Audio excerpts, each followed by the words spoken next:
All right, hello world, and welcome to GameRT's very first Twitch live stream.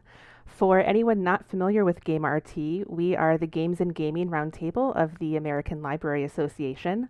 Our mission is to promote the use of games in libraries, facilitate discussion about games in libraries, and to share resources about, you've guessed it, using games in libraries. This year, we've launched a professional development webinar series and a Learn to Play game night series. These events usually alternate each month. This month, we've got tonight's Minecraft Learn and Play event, and next month, we've got a great panel on games in academic libraries, which we can share links to later. I'm Rebecca Strang, your host for the evening. I'm the current GameRT president-elect, and I'm a children's librarian at Naperville Public Library in the western suburbs of Chicago. And I've also taught game studies at Loyola University Chicago, and I love all kinds of games. We play a lot with our local group here at home. And we've also got a few guests joining us tonight.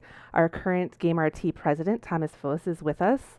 Thomas is the director of the Ruth Enlow Library of Garrett County in Western Maryland, where he has been for 4 years, and he enjoys tabletop RPGs, retro video games, and board gaming, and he tries to share the love of that with his community.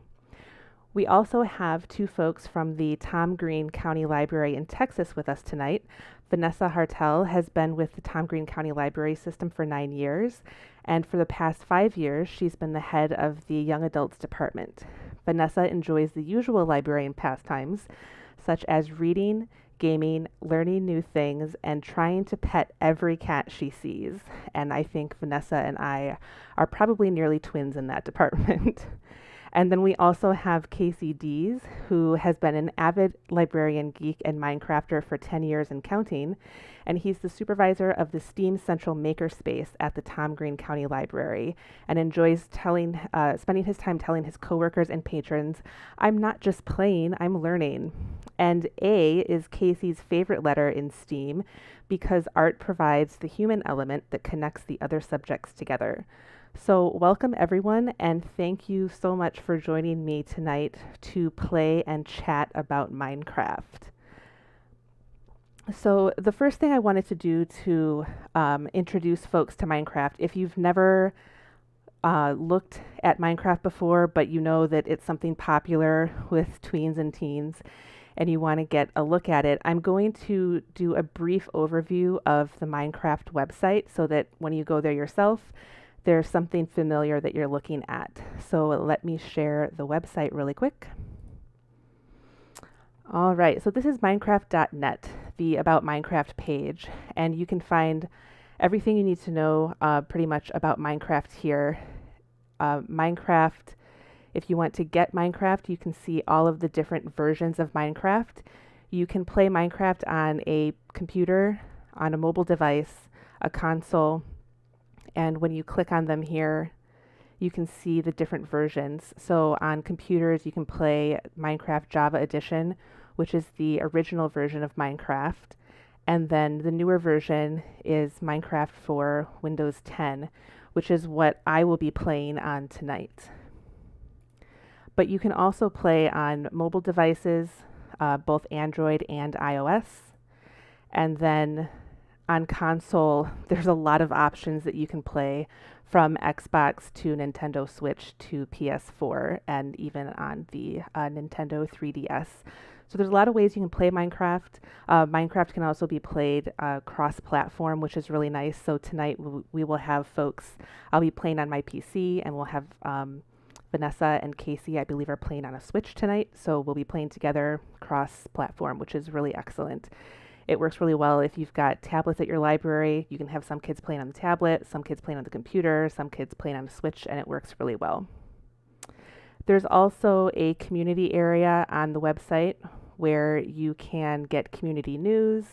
You can get information for new players here. If you're just looking to dive in, you can get help with their FAQ, submit feedback, learn about bugs in the game, and they've got tips and tricks that you can dive into, as well as a helpful YouTube channel where they share a lot of information. And then I also like the discussion and help. You can join the Discord channel for Minecraft and look at all kinds of beta information and access their support here too. And this has a lot more FAQs that you can dive into if you've got questions or you're having trouble with playing Minecraft. The other thing that I wanted to show you was Minecraft Realms, which we'll be playing on tonight.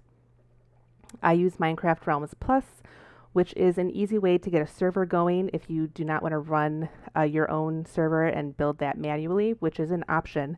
But you can also do Minecraft Realms, which lets you get a server that folks can join from home. You would run the server, and you can have kids join virtually, even if they're not at your library. They can join on their devices at home. And then Minecraft Realms Plus gives you access to all kinds of content that you can use in Minecraft, from adventure worlds to skins, and you'll see examples of all of that later. So the next thing that we wanted to talk about, I know there's been a lot of interest in looking at Minecraft Education Edition, and Thomas is going to share a little bit about his experience using Minecraft Education at his library. So if you'd like to take it away, Thomas. Well, thank you. Yes. Now, we are able to offer Minecraft EDU at our library because of our partnership with the Western Maryland Regional Library, who helped obtain the equipment and the licenses involved in making this work. Now, so we have 10 laptops. One of them is used as a server, and the other 9 connect to it. We use the Hamachi server, the Hamachi LAN connection in order to get everything working properly, and I'll give you a overview of that in the chat here. Hang on a second. And there we go. So there's a bit of an overview there. I hope that helps some folks. And this lets participants all, join in easily on the same world and do whatever it is you'd like to do. Now, there's a lot of cool things you can do with EDU. EDU are set up to include a bunch of pre-generated lesson plans that you can do on a variety of subjects, including math, literature, equity and inclusion. There are some lessons on that are interesting. They had one that I thought was cool on Lessons in Good Trouble, John Lewis and Social Justice Movements Worldwide. And then you can also, if you'd like, just set up esports challenges. They have some preloaded ones, including a space race and a pirate cove and a bunch of others. Or you can create your own. Just say, hey, go off in the direction and build the best thing you can and whatever, however long, and compete, So you can also, I've heard of, there have been Minecraft Hunger Games that has been a thing that's taken place through the Games and Gaming Roundtable as well. So there are a lot of options available that you can do through Minecraft EDU, and the licenses are a lot cheaper if you're a educational institution. I believe they're down to $5 each per person per year. So again, there's a lot you can do with Minecraft EDU. It's probably one of the best ways to do it as a library event, being as how we do, have to buy multiple licenses typically for these sorts of things, and it's nice to have a goal in mind set up. So that's what I have for you today, and I'm happy to answer any questions folks might like in chat. Excellent. Thanks, Thomas. Yeah, if anybody has questions, feel free to post those in chat and we can get to those as they come up. And now I'd like to turn it over to Casey and Vanessa. They've run a lot of programming at their library, and they're going to share all of those tips and tricks with us now. Yes, hi everybody. My name's Casey, and I've got Vanessa here with me as well. Howdy. And so in the time that we've been working on Minecraft, probably about 5 or 6 years at our library, we've done just about everything except for Education Edition, and I know it's got some really great features. Kind of the reason we haven't used Education Edition comes down to bureaucracy. Our county IT was not super fond of the hoops they had to jump through, so we don't have Education Edition. We've gotten to be a little creative with how we've made this work. When we started out, we were using what was called Minecraft EDU at the time, which did give us a certain number of Java licenses. Yeah. So we transitioned from EDU, which was sort of an unofficial precursor to Education Edition. It had some of the same controls. So we transferred to using Java, and we were using Java in person. We provided the logins for the kids. And at that point in time, we originally were doing custom challenge maps. So kind of like the special adventure maps we'll take a look at later. We were kind of custom building maps like that. Yeah, because Minecraft EDU had a lot of great tools that allowed you to build quickly and efficiently giant large-scale structures we couldn't have normally done. So we made really big, fun maps for the kids to do challenges on. Took a few hours each week, but the kids seemed to really enjoy it. You can see a few examples up there of what we've done. Some scavenger hunts. We did the Minecraft Olympics. I guess this would have been about 4 years ago at this point. Yeah, it would have been 4 years ago. Haunted house escape. We as Thomas mentioned, Hunger Games is always fun because it's really easy to simulate in Minecraft. Everybody fights for their resources, see who survives, dig underground, cover yourself in dirt, hope nobody finds you. Build battles are also always popular. So we were making a lot of custom challenge maps. Which we really enjoyed, but it was a bit of a kind of a time commitment for us to have to build those maps from scratch. And we were also only meeting once a month at that point in time. And I was like, we've got the demand. I could meet weekly. I know I've got the audience for this, but I can't weekly make a new map. So what we did was we went ahead and we switched them out for just a vanilla survival world, because I talked to the kiddos and that's what most of them wanted. They're like, yeah, like we like playing survival. We like fighting the monsters. And I'm like, all right, cool. We can do that. So we went ahead and we switched over to doing more traditionally. We would meet once or twice a week. We would run a survival world. And we had at that time a very small free server. There are numerous options for servers, both free and paid. And again, because of county IT that we had, we weren't able to go for a paid server. So we had a small server we were running our survival world on. And it was working pretty well. Yeah, Minecraft and Mojang then introduced Realms, and we were like, you know what? It is worth the small fee. I think at the time and even now it's about $5 or $7 a month, and we figured out of pocket. We play Minecraft all the time. What's the harm? If we can get it available for our kiddos in the library to enjoy too. So we pay for the Realms out of pocket, but it is very minimal, $5 to $7 a month. I can't remember. Depending on if you buy month at a time or do a year subscription. Yeah. So Realms is very affordable, nice for a small server, and since that point, probably about 3-ish, maybe 4 years ago, we've been using Realms for all our needs. Yeah. And the nice thing with Realms is you can actually have multiple worlds saved, and then transferring between your worlds is really simple. Yeah. Which was kind of a big benefit for us because I was running back-to-back Minecraft groups, one for our younger patrons, and then one for my normal middle school, high school range. So being able to quickly and easily transfer worlds in a very convenient format was super handy for me. Totally wonderful interface there. The other neat thing about Realms that they introduced to kind of entice people into joining their, official Mojang/Microsoft servers was they include a whole bunch of free maps, some of which, you'll get to see when we get to play in a little bit here. So they've got lots and lots of maps. Some are just simple inspiration worlds where you can see, oh man, here's a really cool castle. Maybe I should take some of those techniques into my building. Or some of them are adventure worlds that you could probably play for hours on end and explore. And then there's mini games. So for a short time, we had a lot of kids asking for the mini games as well, like player versus player kind of maps where they fight each other. Parkour maps where they get to run and jump and make sure they don't fall in the lava and that kind of thing. We had party games where it was just a whole bunch of little mini games, almost like Mario Party, that kind of thing. So we had some mini games for a little while, but they just didn't turn out to be as popular because I think, depending on the mini games you're playing, some kids are awesome at parkour.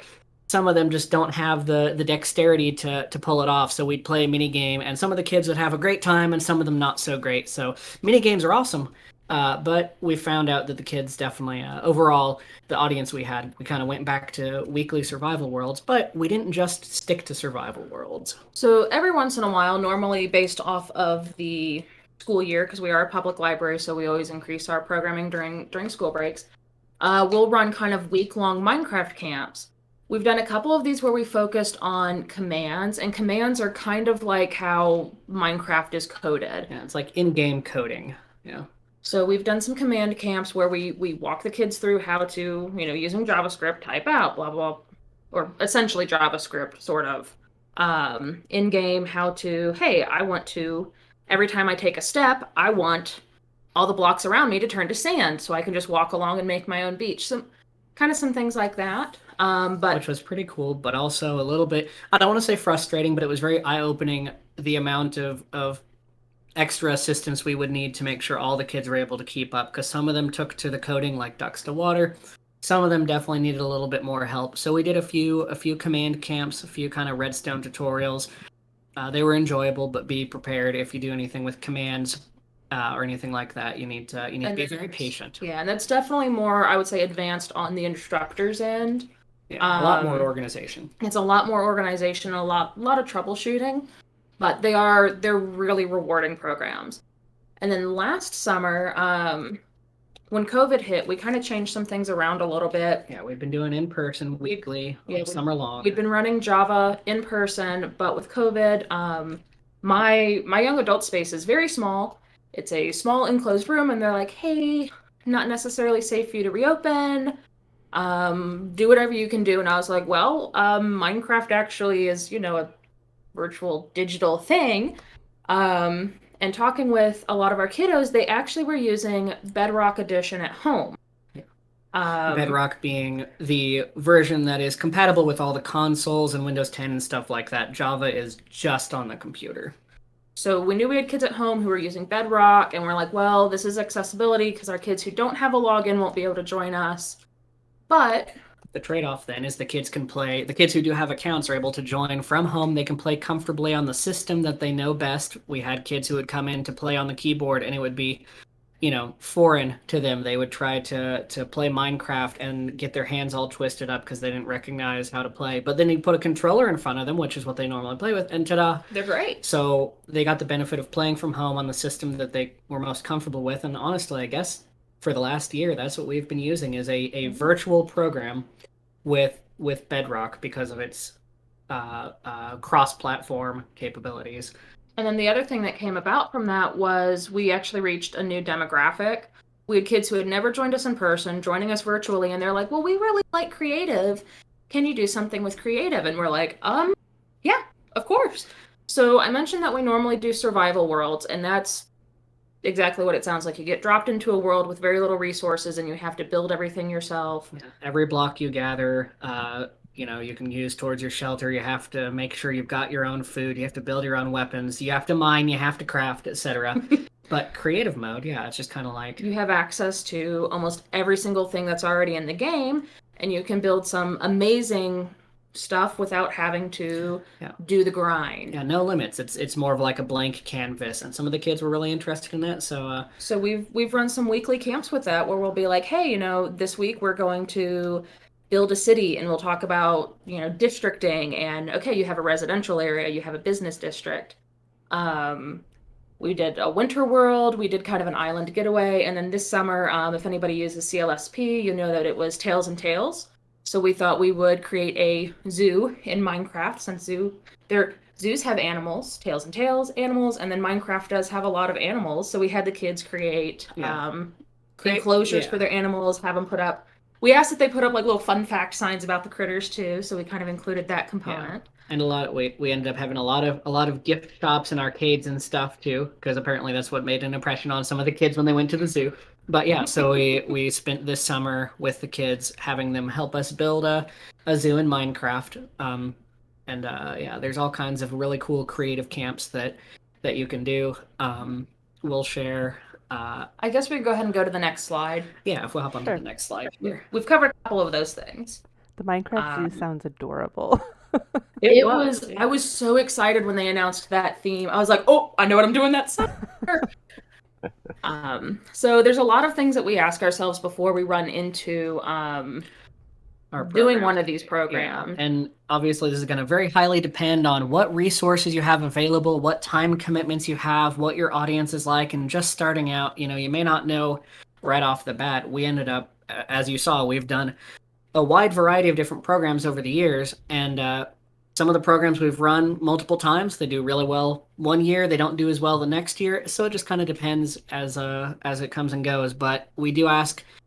It looks like a lot of questions, but they're important to make sure that we do the right Minecraft program for. And any of y'all that are familiar with programming, I mean, you probably ask yourself a lot of these questions anytime you create a program. So first of all, depending on what you want to do, we mentioned we were running Minecraft monthly to start with, and then we swapped over to running it weekly because it seemed like when we swapped from doing kind of one-off, mini games and Hunger Games, survival worlds, and things like that to doing a regular survival world, the kids would lose momentum if you spent, 3 weeks of downtime, and then they'd come back, they'd forgotten what they'd been working on. They died last time, and now they have to spend the rest of the session getting all their gear back. And so, sometimes weekly, if you've got like a regularly recurring series that you want them to keep up with and make a lot of progress. Otherwise, monthly works really well for kind of like, Special one-off. events. Yeah. And then after that, we have found, as far as Minecraft goes, it seems you should probably run a program at least 1 to 2 hours, just because of the amount of time it takes to get everybody started. They've got to warm up and all that, get back into it. And so we would recommend, if you're doing any kind of Minecraft program, at least 1 hour, if not 2 hours, to make sure that they've got plenty of time to get into it and make some progress. Yeah. But obviously there are lots of kids and adults, ourselves included, that if you put Minecraft in front of us, we spend the rest of the day in front of it and forget to eat, and then all of a sudden it's 7 o'clock at night. So if you want to do a lengthier all-day program, or with the camps, technically the camps we did were usually 6 to 8 hours, but broken up over 2 or 3 days. So they still got more time, but they didn't have to sit there 8 hours straight, so they could go home, take a break, they'd be back the next day. So we just mentioned, about the camps, single events versus multi-day camps. Depending on what you're doing, it really depends whether you need to break it up or if you can do it all in one sitting. In person versus virtual, that's just kind of whatever you're more comfortable with. I will say we have kept our Minecraft Club virtual. It's been a lot more convenient for me as an instructor, because beforehand I had to run around our computer lab, prep it, reboot all the computers, log in accounts. Oh, you don't want to sit at computer number 4 today? You want to sit at computer number 8? Let me log it out, log it back over here. Oh, you want to change your skin too? Let me go ahead and set that up. So virtual has had quite a few benefits for me. Probably the biggest one being right now, talking with our kiddos that we're meeting with virtually, they're not comfortable coming back into the building. Yeah, them and their parents are saying, hey, we're glad you're able to offer this virtually, because I'm not sure I'd be comfortable with them coming to being in a in-person meeting right now. So it's worked pretty well. We have had a few people who've asked when we're resuming in person. We can't be everything to everybody, but we're not writing off in person for the future. Yeah, we've had for the time being, we've had far more people be interested in us doing virtual programming than in person. One of probably 2 of the best stories we've had about that was we had a kid who was traveling in the summer, and mom was like, hey, like, we want to do this program, but we're not going to be here. And I'm like, well, it's okay. It's virtual. He can log in while you're visiting grandma's house. And she was like, really? That's okay? We don't have to be in town? And I'm like, you're logging in from your device. I don't care where you're at. If you got an internet connection, then have at. And then the other one was we had a parent who talked to me, and she's like, my son does need help with socializing, but he gets, quickly overexcited, and he gets very loud, but he can type just fine, and he's really good at socially interacting that way. So it was a way for this kid to still interact with some other kids, work on his socialization skills, but not be overwhelmed or overwhelm other people. And that kid has since come into the room, and he's come in and visited us in person, and he's like, thank you, I really enjoyed this. I'm not really good at doing stuff in person, but I still like being able to make these friends online in the safe environment that we're providing. The main caveat between in-person and virtual is, if you're doing an in-person program, unless you're going to have kids bring their devices, if they're able to bring a portable device, then you can try and do Bedrock in person. But otherwise, if you're doing in person, you will probably need to provide the copies of the game. As we said, we had a bunch of Java licenses, and that's why we were using Java before. we don't have any Bedrock licenses. We're using our personal Minecraft account, our personal realms, and in the scope of doing this program, we think it's worthwhile. So if you do want to do it in person, you probably need to be looking at what copy of the game would work best for your situation. Like I said, the reason we're using our personal accounts is because just county IT, county funding, and we're they have a hard time kind of like understanding why do you need like why 10 copies of a video game? or Like we're Mojang, that's Swedish. We can't pay money to a Swedish company. Well, they're owned by Microsoft. Yeah, but they're Swedish. So anyways, so this has kind of been us adapting to our unique situation as best that we could. Yeah. Age range, I guess just kind of briefly, we have noticed that it is very, very useful to break it up into smaller age ranges because there is a huge gap between what a 8-year-old can do when they're playing Minecraft and what, say, a 16-year-old can do, as opposed to, of course, what an adult can do. So if you're going to do a Minecraft program, do consider what age range you'd like to run it for. And there's nothing wrong. As we mentioned, we've done tween and teen programs, throughout the summer and such. And that way we can get more age ranges. It just means, more sessions. But it is useful to focus on an age range instead of an all age, unless you do like a family program. So we've already talked a little bit about Java Bedrock and education. You can find more information about that on the Minecraft website. Education Edition does have a lot more controls. So if you want to work... It's really nifty. Yeah, it helps. We do miss having our previous version of Minecraft EDU and all the extra controls it gave. We have found in Bedrock some different commands and things to help us interact with the kids and keep them on task better. But Education Edition is very handy for that. So I guess that's something that we didn't mention before is one of us is always on the server with the kids. We're there to supervise.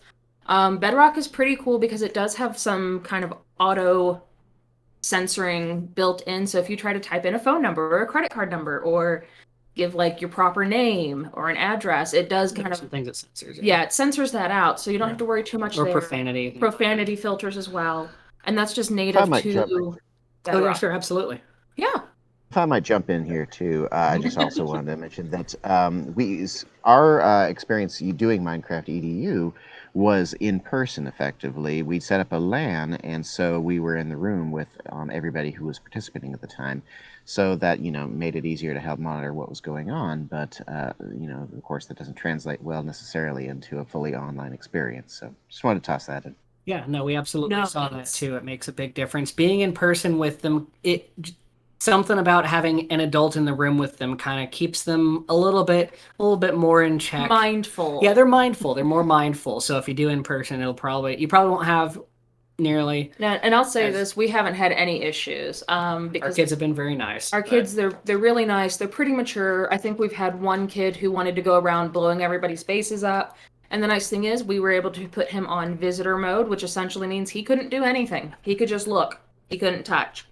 And that kind of solved that problem.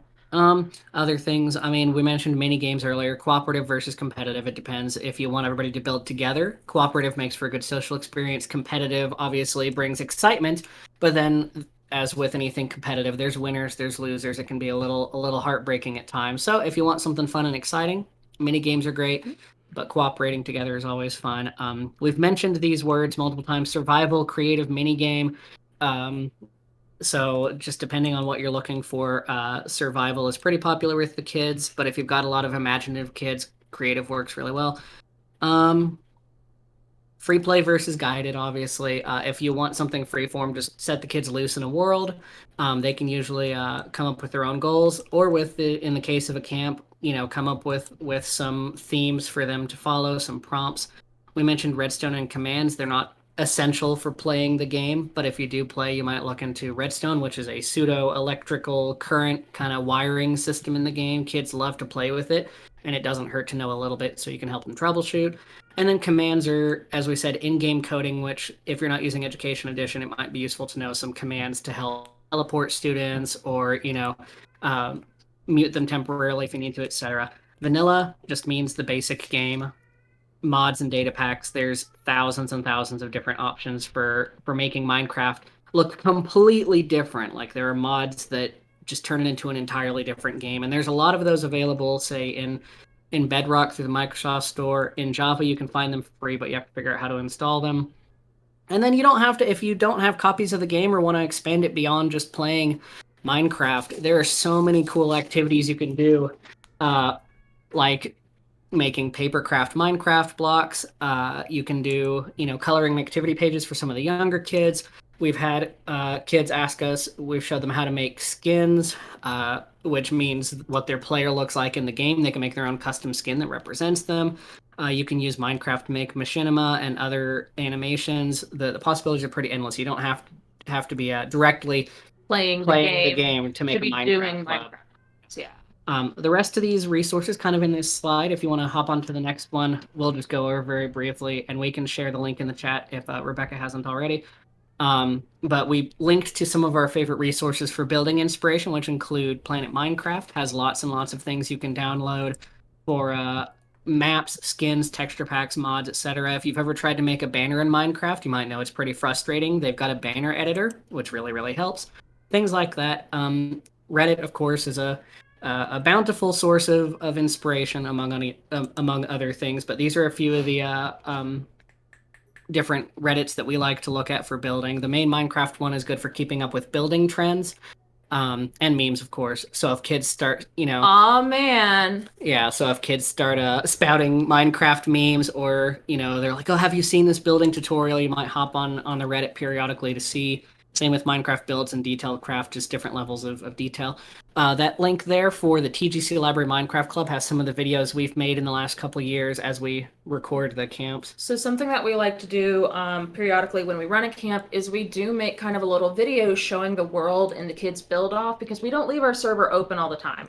So kids come in for a week, they build a wonderful winter wonderland. And then unfortunately when it's done, we've got to close it, or else people will be able to get on 24/7, and that's not our goal with our program. So what we do is we record the world, we make little cute videos with them, and then the kids kind of have their work preserved and they can show it off and share it with their family. And I know Facebook is an old man's game, but it's what we have available to us, and it's a lot of times what their parents and grandparents, who are the ones they're wanting to share this with, are still using. Yeah, and obviously you can always share it to YouTube. You can if you've got an Instagram, you could share pictures or short videos of builds to that, etc. The possibilities are pretty limitless for that. And then what we always like to do, sometimes this is where we get some of the best inspiration, is if kids are like, "What do I build?" Well, I don't know. Let's hop on Google and look up, what does the Mona Lisa look like? Can you translate that into Minecraft blocks? What kind of architecture can you replicate? Like, what if you wanted to make a cathedral out of different shaped squares? How would you best replicate an arch or a cupola or things like that? I fully admit, I've got a list of buildings around the town that I love, and I'm like, I want to replicate this weird building. Or like our Minecraft. Yeah, or like our library. At some point, we're hoping, because we're about to celebrate our 100th year of the library being open. We want to do a special Minecraft building challenge with that. Yeah. So there's a bunch of stuff you can do. If you want to hop over to the next slide. I won't in detail talk about every single one of these guys, but in general, I find one of the best inspiration sources for Minecraft, whether you play the game extensively or just dipping your toes into it, just hop on YouTube and look up any Minecrafters. The ones we've got listed here are ones that we watch regularly, and we know that they're family friendly, they're fun, they're very inspirational. A lot of the ones on this list play on a server called Hermitcraft, which has a couple dozen of the most popular Minecraft content creators, and they're all just so friendly, and it warms my heart to see these adults playing a simple blocky game together and just sharing and caring and being there for each other. So all these names here, there's people who like to build, there's people who like to do fancy circuits and stuff with redstone, people who use commands to do crazy tricks, and then it doesn't hurt to keep up with game news and mechanics and discussion like that. So there's several YouTubers on there who talk about anytime the game updates, so you can go, "Oh, axolotls, yes, axolotls were added to the game," and things like that. There's Spawn Chunks is kind of like almost a podcast. They interview content creators and talk about stuff like that. And then there's some that get super, super technical about how the game works, and they dive into the code and they find the most optimal way to grind out, thousands and thousands of, skeletons per hour and that kind of thing. But yeah, and also one of the most important things when it comes to playing Minecraft with the kids is find out who they like, find out what they watch. We always ask our kids, have what have you guys watched recently? And so we've got several YouTubers that our kids really seem to like Dream. Dream is a speed runner, which is not what we usually get to do in the Minecraft club, but they really like watching somebody beat the game in like 5 minutes flat, that kind of thing. So just check with your kids what kind of YouTube Minecrafters they like. Um, and then last but not least, of course, we've got our contact info here if you hop to the final slide. And that's just if anybody wants to ask us any further questions about any of the programs we've done in the past or any suggestions for how to proceed with a program, I've got 6 computers. I don't know if I want Java or Bedrock, what would work best, Education Edition, etc. This is the truncated version. Yeah. So, anyways, if anybody has any questions, we're happy to answer now. But otherwise, feel free to contact us at any point in time. If it's not already apparent, we love talking about Minecraft and sharing with our fellow librarians. So. Awesome. Thank you so much. There's a lot of useful information and tips that you just shared. And I'm checking the chat really quick. It doesn't look like we have specific questions, more so just some comments. People agreeing that, yes, the biggest barrier to starting Minecraft has been convincing the IT department. It can be difficult when you have a tiny budget and you need several of the same game to get out there. Let's see.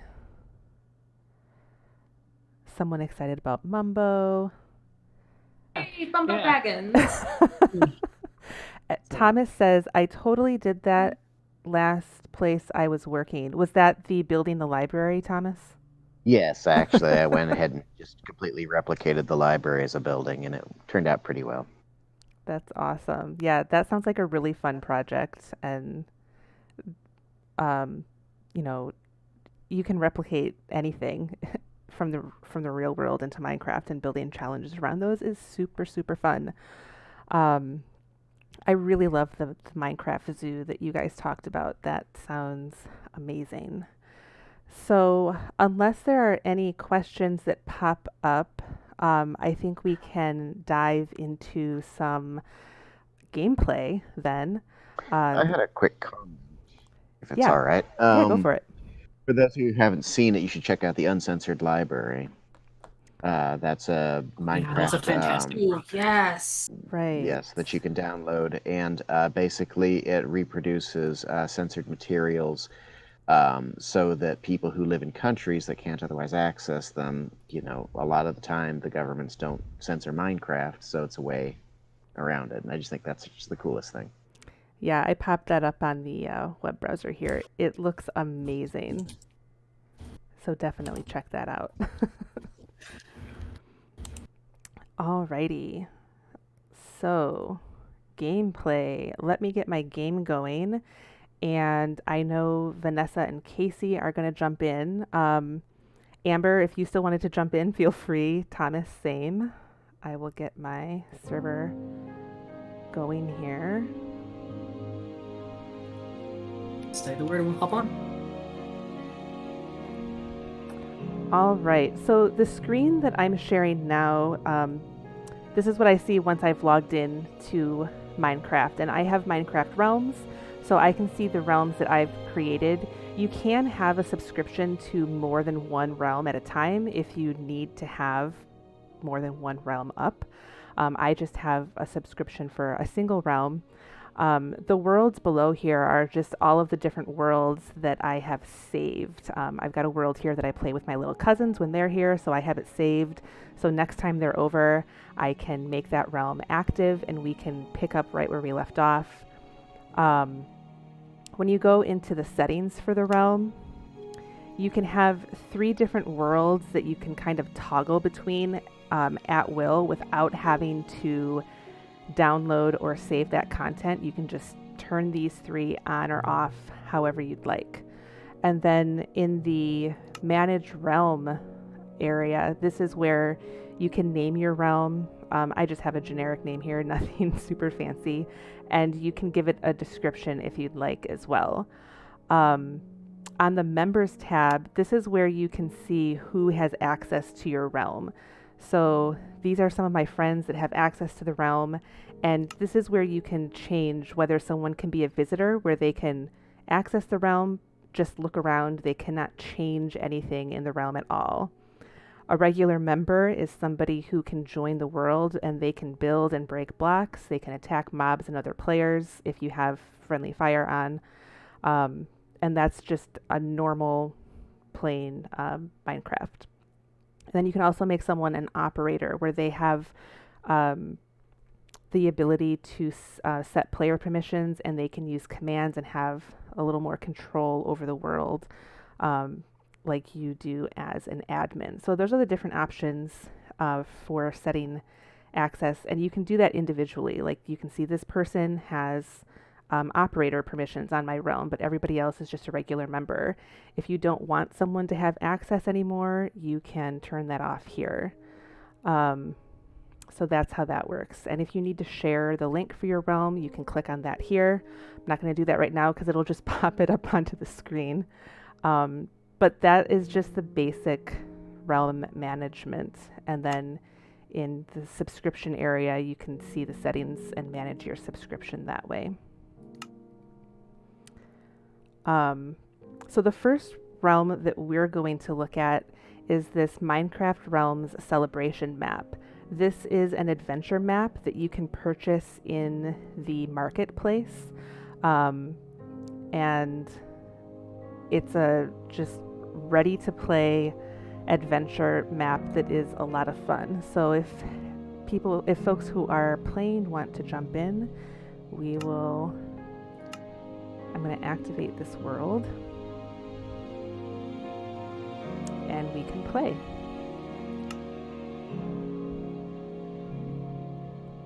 So right now my realm is just loading.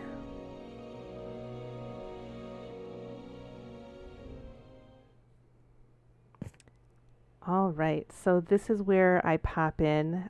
You can see in my chat area, you can see as people join the realm. So we've got Jolly Cat Dad here. I love your skin. That's amazing.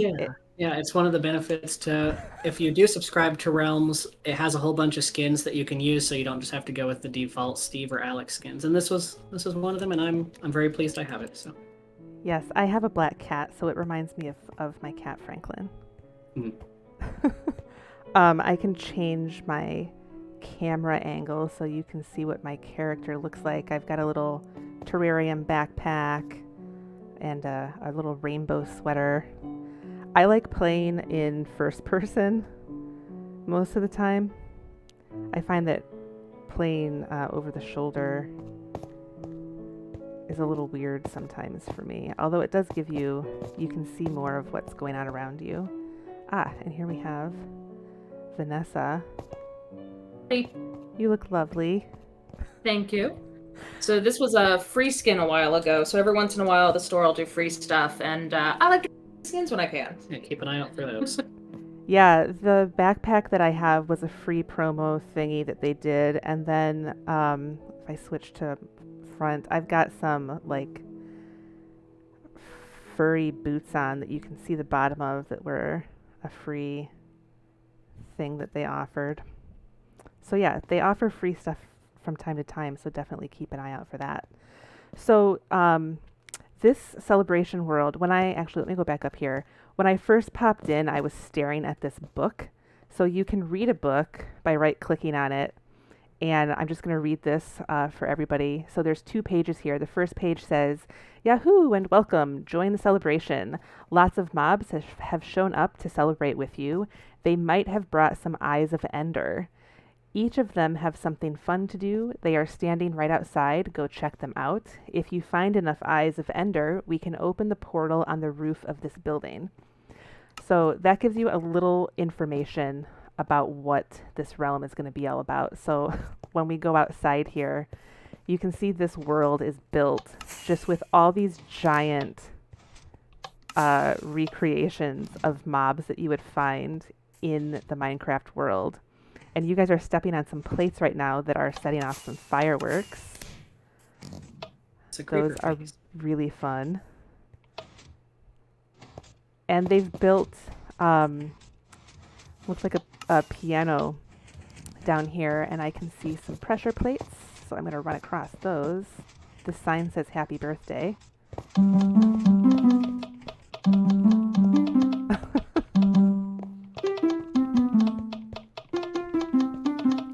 That's really cool. So they set that up to play happy birthday when you run across it. That's really exciting. That's one of the camps I've always wanted to do is taking note blocks so people can make songs. It's another thing in Redstone, but just one of the amazing things that you could put together. Yeah, doing stuff with Redstone, I definitely need to educate myself a bit because there's so many complex things you can do with Redstone. Oh, and it looks like out here, this river, which is actually, it's ice, they've got some blocks that are just kind of popping in and out I was here. exploring this earlier. I think it's a boat race track. Yeah, there are boats, I think, on the other side. So I'm holding my shift key down now as I'm walking so I can run. Oh yeah, here's the boats. So you can use boats on ice, and they're kind of funny to control because you slide around a little bit. So when you approach a boat, you can just left click it, and then you're sitting in the boat. And we can propel forward. Wow, it's so fast. It's like Mario Kart, but harder. Right? Oh my goodness. It's like bumper cars, bumper boats on ice. I'm always terrible at controlling the boats because I want to move my mouse, and I shouldn't move my mouse.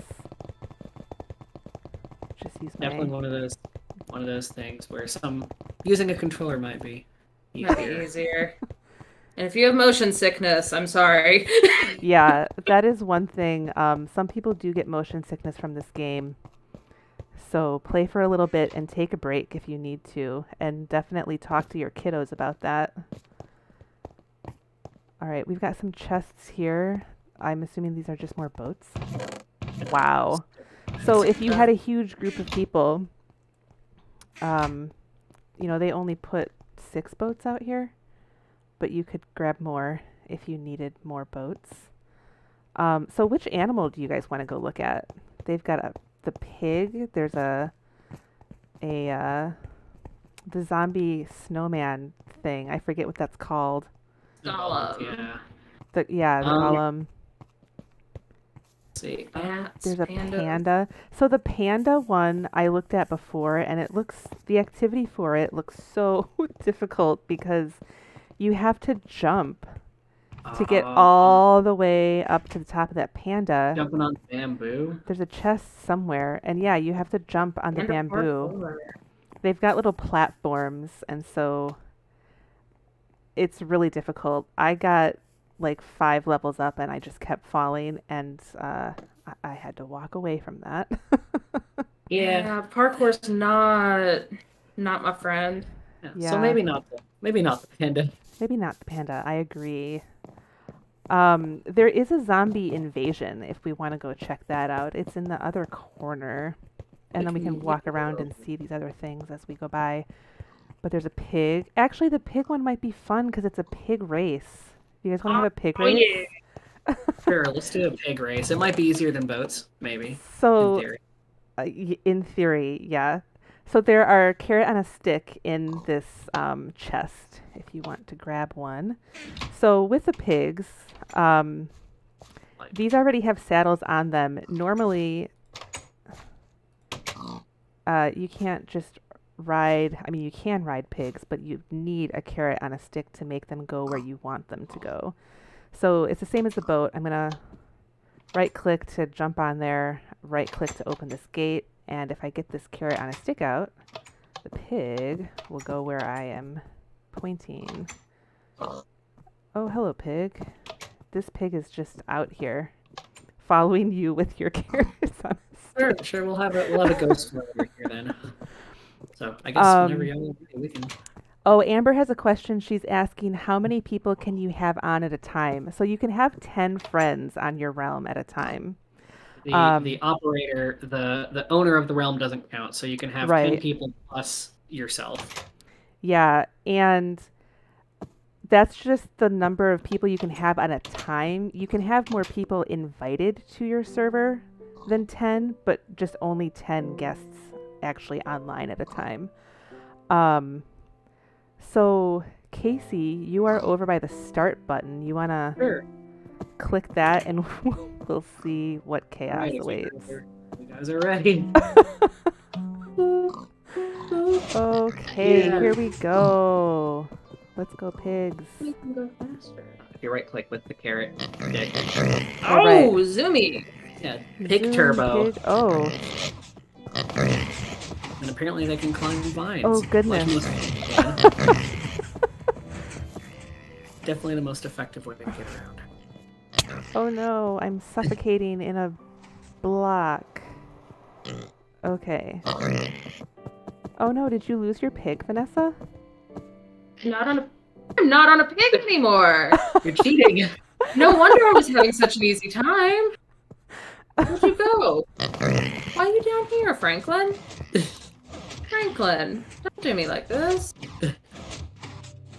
And I guess as you Oh, go this is around exciting. the course, there's a lot of cool things. I mean, part of what makes Ah. Minecraft exciting is there's a lot of different blocks that do a lot of different things. Like the slime blocks you can bounce off, Oh or my the gosh, that was vines you can slightly climb on. terrifying.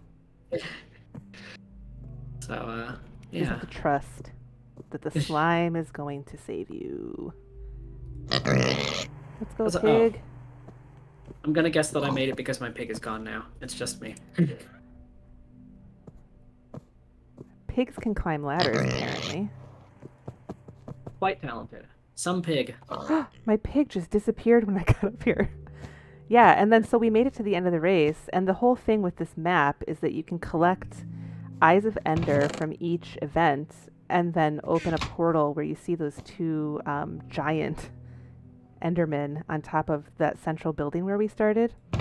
So the Eye of Ender is in here, so someone would collect this, and then ideally, once you've done all of the events, you would gather and open that portal at the end. So how... Oh, we can just dive into the water. Yeah. It's always terrifying, though. You got it, you got it, you got it. Come on, come on. Up the ladder. Do it. Franklin, come on.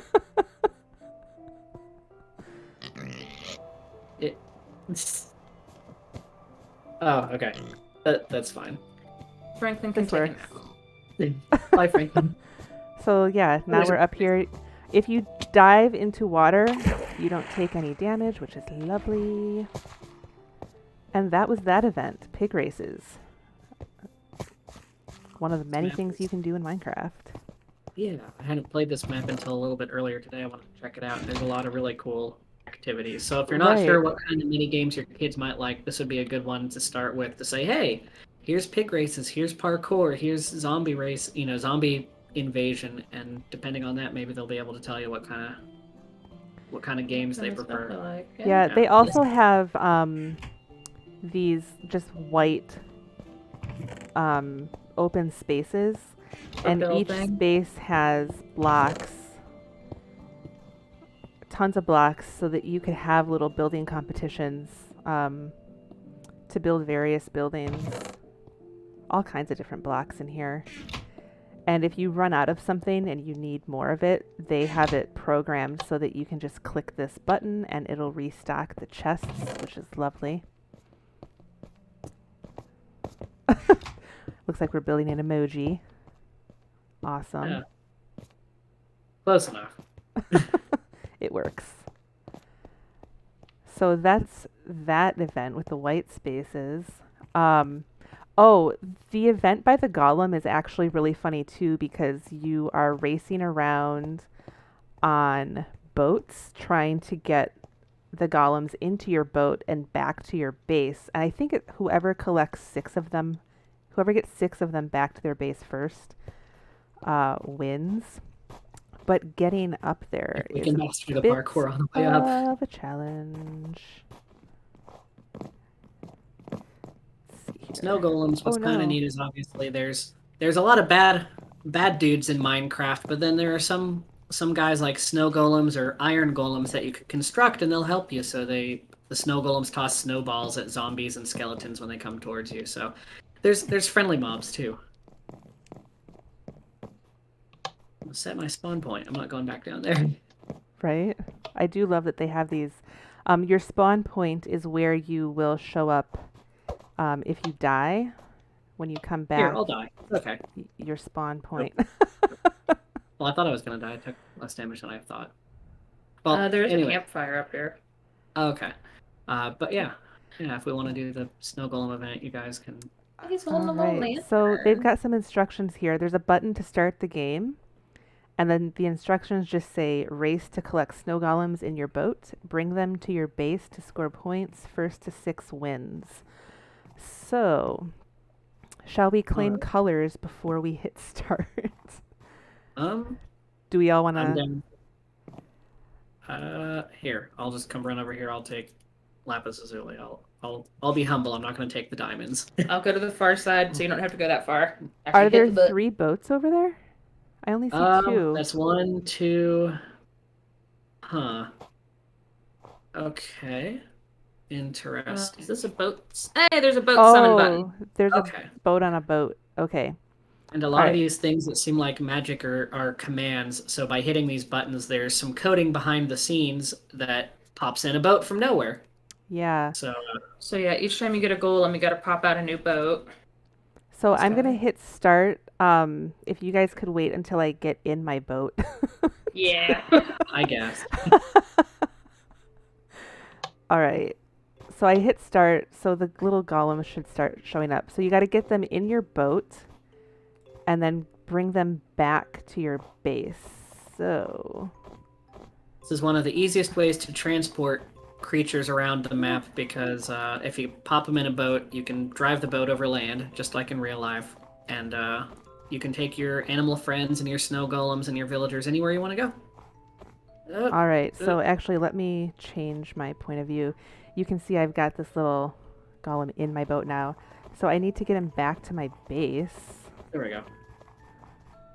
Yeah, I think if you just drive right up to it. Oh, there we go. Okay. Yay. And each one you bring back, it lights up a glowstone, which is pretty cool. Get him. Boom, get in my boat. Thank you. Oh, I wonder shoot. if there's like ice under all of them. I think there must be, the way that we're drifting. Yeah, there's definitely ice under this. Ah. And there's a specific spot. There we go. It counted my second one. Oh no! I lost my snow golem. There we go. It's so funny just seeing people kind of count it. There we go. I've got 3. I might have to concede this one. Oh, there we go. All right. Get out the boat. There we go. Oh no, you've lost your boat? Oh, your boat's over here. I got distracted. I saw shiny things. Alright. Yeah, something happens when somebody gets all of these. I think the Eye of Ender chest will be revealed. Alright, I've got 5. And if you're not super well versed in Minecraft lore, diamonds are the most valuable. Well, there's netherite now. Oh, I think I just redeemed the boat for Rebecca. You redeemed my boat, and now fireworks are going off. Thank you. I do have my 6th one right here. Oh yeah, and the chest is visible now. Welcome, welcome. Awesome. I think Amber has joined us now. Dude, howdy. Welcome on.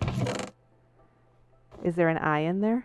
Yeah, there is indeed an eye. I have a snowball. Oh, thank you. Oh, are you snowballing me? It can be fun to have a snowball war. They don't do any damage. It's fine. Yeah, I guess we probably won't complete the portal, but I'll grab this Eye of Ender anyways. Yeah, I did Principal. get the first one. So Amber is probably Probably near this. down at the center somewhere. We can head down that way. Ouch.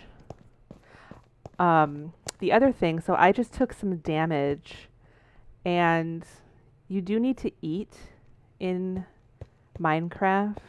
That's what those little turkey leg things on the right side of my screen at the bottom are. When you're full, you will regenerate health, and if you're not full, you'll need to eat food. There's a wide variety of food too. I think there's some food in this chest here. Yeah, they've got yeah. food in all kinds of chests in here. There's a large variety of food in Not a party Minecraft without food. that you can eat. I will grab a baked potato. I think I'm full though, so I won't be able to eat when I'm full. But that's okay. I'm gonna go back to And my it other... does. That is part of what increases the difficulty of the game. There's multiple difficulty settings, and usually the biggest thing that changes is how much damage you take from monsters and how quickly your hunger depletes. So if you're playing Ooh. on a harder mode, you'll starve faster. If you're playing on peaceful mode, then you don't have to worry about it. There's a Faster. barrel full of music discs over here. I'm gonna go Oh. pop one. Here's here's one, this yeah. is the jukebox. Big Dance step. party. Woohoo.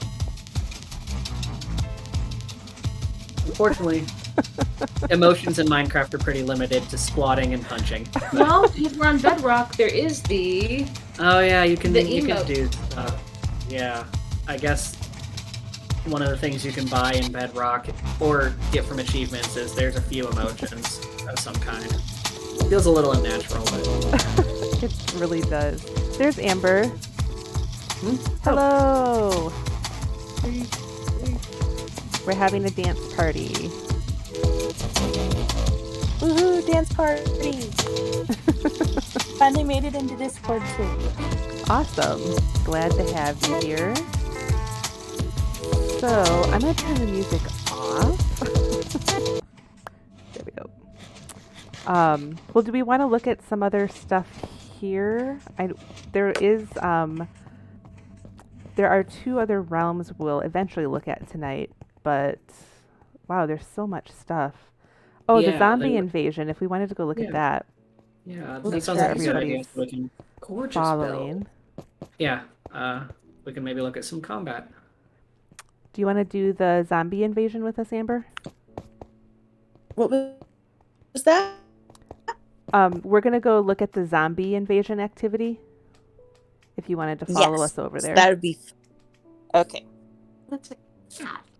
A cat? There's a cat somewhere? Yeah, there's a cat up behind the llama.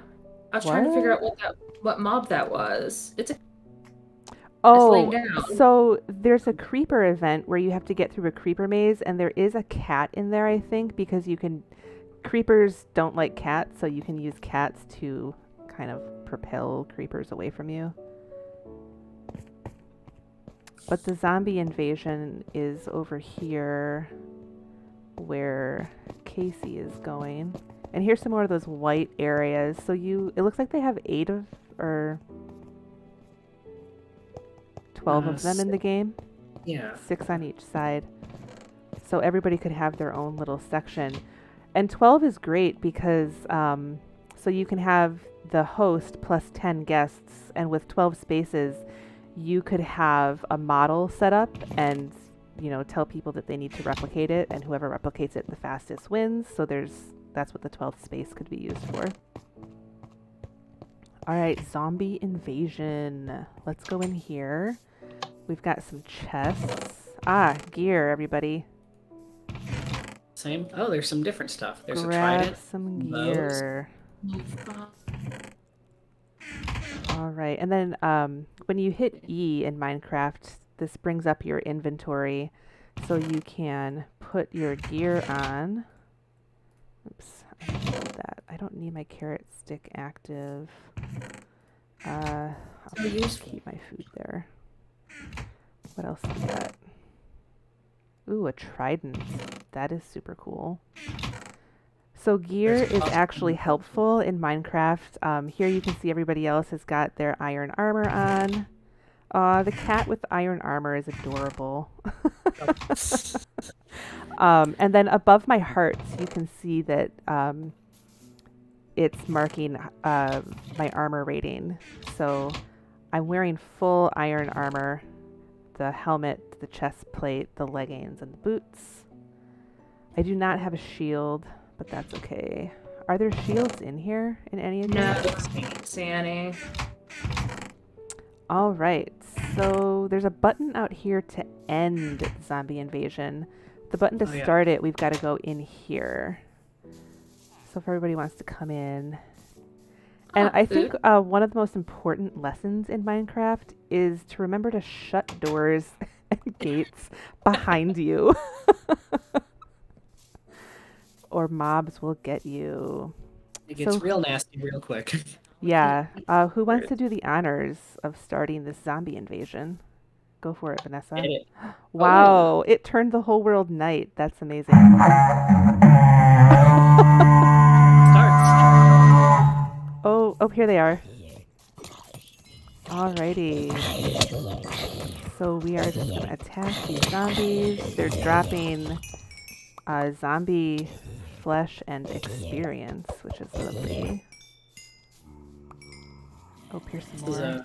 a fun simulator for if anyone's playing survival. Zombies like to get in villages and eat the brains. Oh, yeah. So just There's into a house. villager over here that's kind of, all of these zombies are going under this house because there's a villager right outside in the upper level. Apparently, it's got the tastiest brains. Oh no, somebody's lost their helmet already. Oh, Where are they now? Oh, they're over here. Little ones. yeah, there's baby zombies too. Don't ask how that works. Baby zombies are really fast and annoying. Oh, they're coming up behind me. Wow. There's so many. That brought I food guess in. it is an I invasion. got cookies. Oh, you actually had to bring food. And all the different weapons do different things. I mean, obviously bows and arrows for ranging. There's swords, there's axes, there's tridents, which you can throw. Oh no. Amber has been slain by a zombie. But that's okay. She'll just pop right Must back up. avenge. Ugh. You tiny zombie.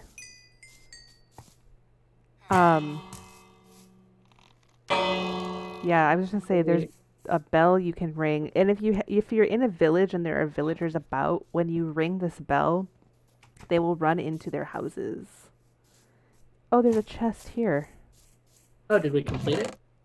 Ah, Oh. here's an Eye of Ender and some emeralds and a bunch of rotten flesh. There's nothing in this I'll book. take the rotten flesh. That's And it's That's the daytime real part. again. So that was that event. Very cool. Yeah, so this is the celebration map for Realms Plus.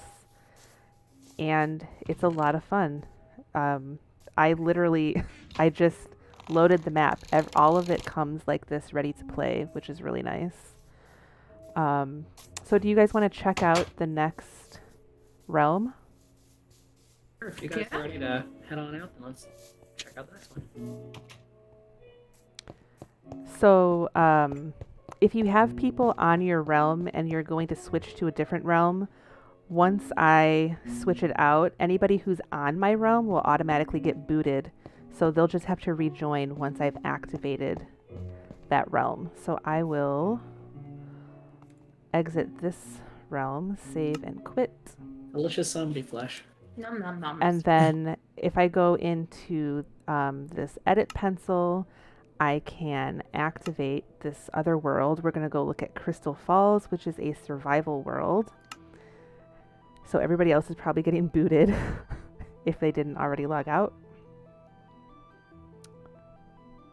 This part of the reason that that Vanessa and I have decided to go with the realm is because you can choose to open and close the server.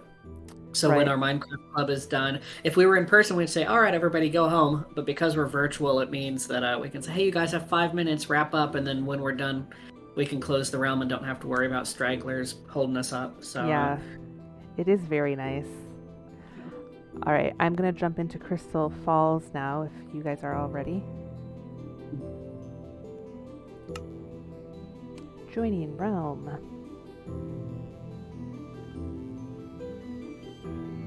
And I love that you can have 3 realms just loaded and ready to go, and you can toggle Yeah. between them at will. It's lovely.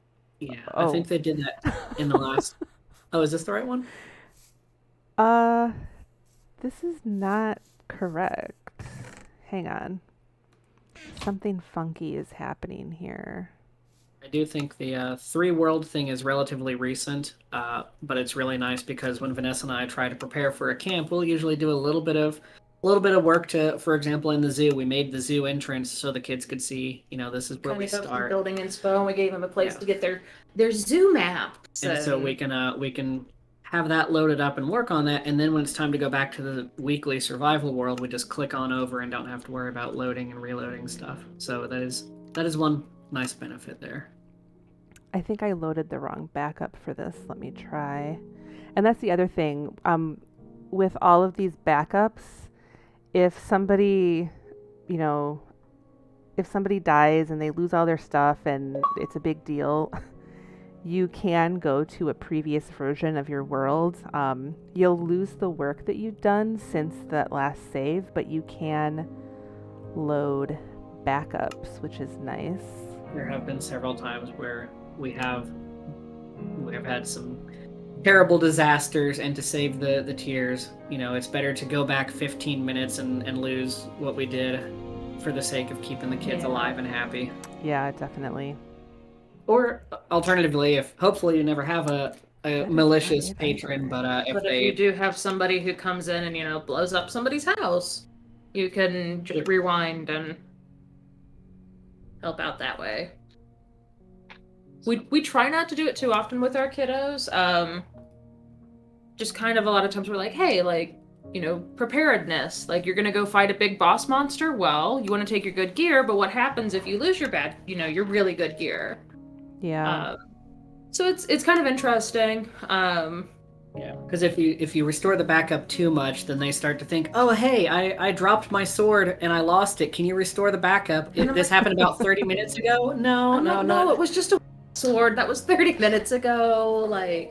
You can make a new sword. It's okay. Yeah. And that's one of the amazing things that we've really seen is we do have some really community-minded kids. And they'll be like, oh, you died? Here's a did you die box. Let me get you a whole new set of gear. Or we've had a lot of kids here. This is the longest we've actually kept a world going. We've been playing the same world for over a year now. And we've got one kid who's like, I want to take on the Wither. And we've got some kids who are like, I don't know about that. And he's like, it's cool. I'll kit you guys up. We'll do a community brewing stand. And they've worked together as a little community to do these kind of bigger goals, which has been really just awesome to see. It was kind of a nice end of summer thing. Everybody logged back in from near and far to fight and defeat one of the hardest enemies in the entire game, and they won. And then a bug destroyed everything they fought for, but that's just how it happens. Yeah. Technology, it can be fickle. Yeah. So I'm uploading, there we go. It is done. Okay, so now you should be able to join and... Yes, this is the correct world. All right.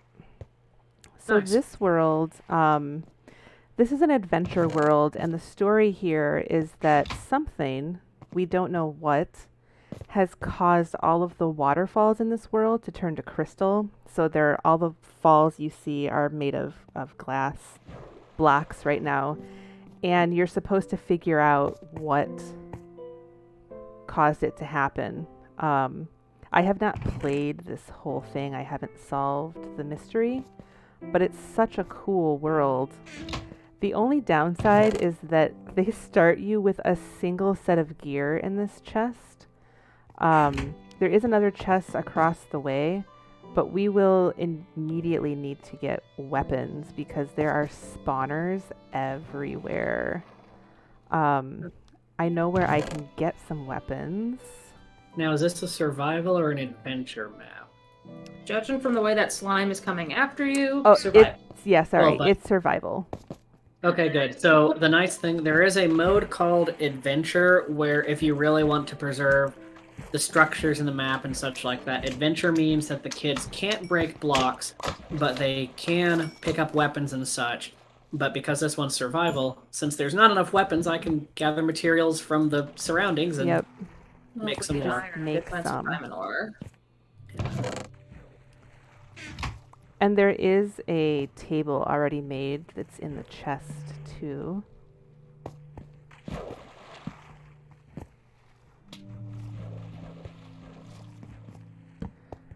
I love that there's a parrot just kind of chilling over in the water over there. Time parrots can swim. It's alright. Everything can swim in Minecraft. Like, you'll just see spiders hanging out, bouncing around in the water. And parrots, if we had some seeds, we could tame them and they'll follow you around and chatter your ear off. Yeah, They there's a can few get loud. tameable mobs in Minecraft, and they're all delightful. I'll take half of that bread crafting table. These Do you buildings think are we'll cool. need to take a pick with us? Is that something that... Do they provide us with a pick? Oh, they do. There's a pick in there, yeah. I didn't grab the pick from the other one. I'll go get it, and someone can take that other pick. There are dungeons on this map. Actually, at the top... Oh, I'm going to grab these torches for sure. Food, wood... Ooh, a potion of regeneration sounds nice. Alright. And you can drown in Minecraft, so if I just sink to the bottom, you'll see these little bubbles pop up over my food. That's how much air I have left. And once you lose all of your bubbles, your life will start ticking down. And once you grab some more air, you'll see those bubbles start to refill and go away. Okay. Alright. There is a dungeon up here, but everybody for sure will want to have a weapon. Across the... Oh, hello, The slime. crafting table, yeah. So one of the important things in Minecraft is the actual crafting part, where you build, and you can build a few things on your own, very small things, but the crafting table is necessary to build larger things. Yeah, if you open your inventory, you can see you have a 2x2 crafting area here. But the crafting table, if I open it, gives Wait a me a second. 3x3 square, so that you can build much bigger things. Instead of me wasting a wooden pick,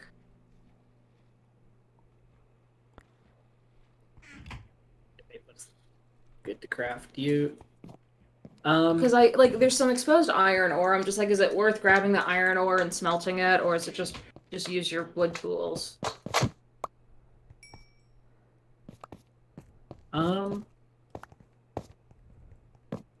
It depends on how long we'll be hanging out here.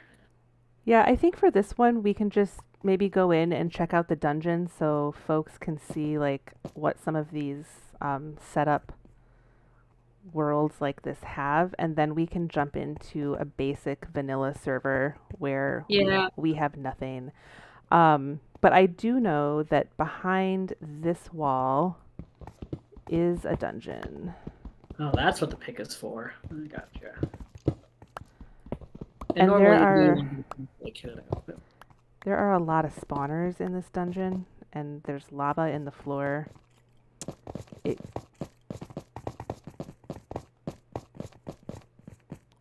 I like to just get rid of the magma blocks because no one needs them. Oh, look, Oh, zombies. it is Oh, very there's a dark. creeper right there. Ah, Oh, that was helpful. Oh, silverfish. ugh. I hate silverfish so much. They're so tiny and irritating. And they're fine when there's only 1 or 2 of them, and then there's suddenly 30 of them. I know. All right. This is fine. This is good. Oh, All right, there's I pillars. do have some torches, which are useful for Sorry. providing light. Yeah, So later. this over here is a spawner. Bye. You can use... Oh. There's a little magma block creature, and this... And I just died. So when you die, you get 2 buttons that pop up. You can respawn, or if you want to be done, you can go back to the main menu. So I'm going to respawn, and I did not use a bed or anything, so I'm just going to respawn at the world spawn point where we started. And then I can swim back over. Or take a boat. I'll just swim. And then, oh right, all my stuff. Okay, you So- stay back. Ah, He's coming. all of our stuff. What? He can still hit you from inside the boat. Get out! Get out of the boat! I just died again. As you can see, sometimes it's a bit of a challenge. Yeah. And some kids really, really enjoy that challenge.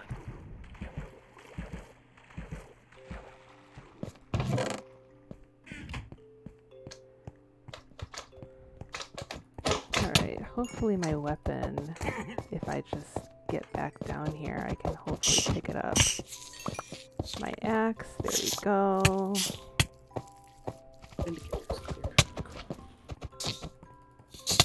Kill these silverfish.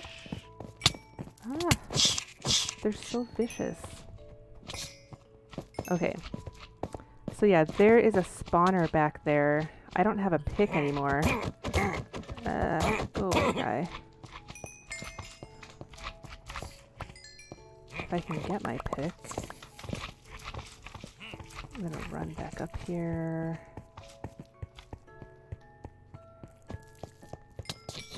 Oh wow, Silverfish on the silverfish exit. everywhere.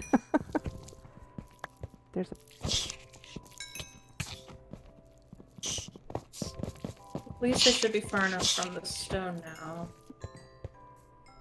Alright, I need to reorganize how this stuff is on my bar.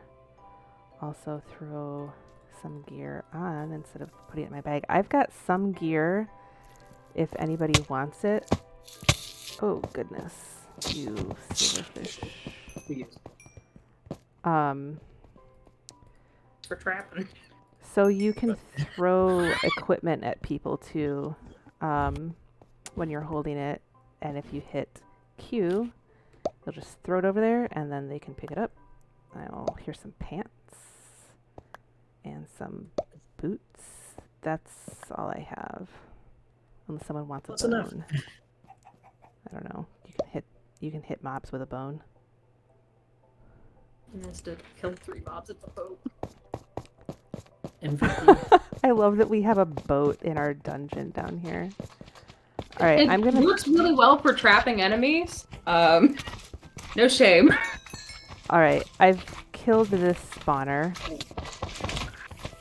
But Very yeah, good. there are tons of spawners in these dungeons.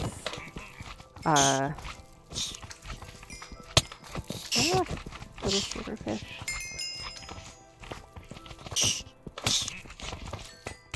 Does not be a thing. Oh, the sun is setting. The sun is setting, so it'll be nighttime, and we don't have beds. So there is a day-night cycle, and if you all go to, if everyone on your realm goes to sleep at the same time, you can reset the night and make it day again. But yeah, this is an example of a dungeon. There's a chest here with various Not a things whole in lot. it. There are these tiny little rooms off to the side with a lot of spawners in them. Aw. The downside is I can't just stand there and show things while people are attacking me. But now it's night, And if you look up at the sky, you can actually see the stars and the clouds and everything. Everything is, making that illusion of rotation for the day-night cycle. It's pretty cool. Yeah, and it is kind of neat. I don't see There the actually the is like moon. moon phases, which is pretty cool. I couldn't see the moon where I was at. Could be new moon. It could be I guess it just depends on that or a building's in the way. quite possibly. Difficult part about night is that's when monsters are free to spawn. Yes, They like darkness. they do So like monsters- darkness. Yeah, monsters spawn in certain light levels, and nighttime is The right time. the right time. My boats are full. Ooh. Goodness. I don't have an axe. I can't kill you. The buildings are Um, beautiful. The I really buildings, enjoy the architecture. My boats are full. yeah. This is a really pretty world. But if we'd like to just jump onto a vanilla, we can show folks what basic Minecraft. Oh, here's another chest. Easily distracted. There's a music disc, some blaze powder. On this over here, to the left of that dungeon we were in, you can see part of the river that's been crystallized, and you can walk on it as if the river were solid, and all of the waterfalls are crystallized too. Oh, there's the moon. You can see it rising now.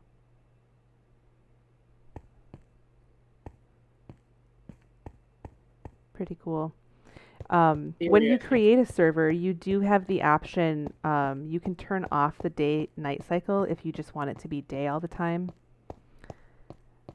I've never done that myself, but It can be is a it thing can be you can do. useful.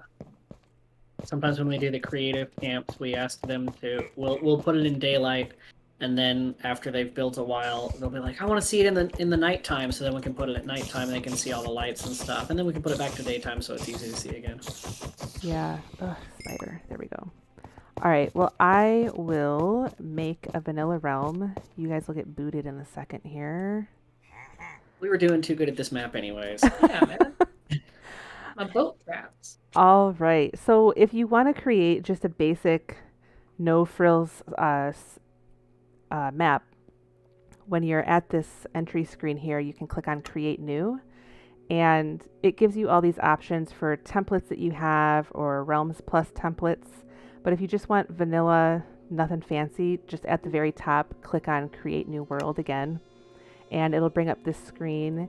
You can name your world. We'll call it Lib World. And here you can set the default game mode. This is where you'll make it survival or creative. We'll start with survival. You can also set a difficulty level.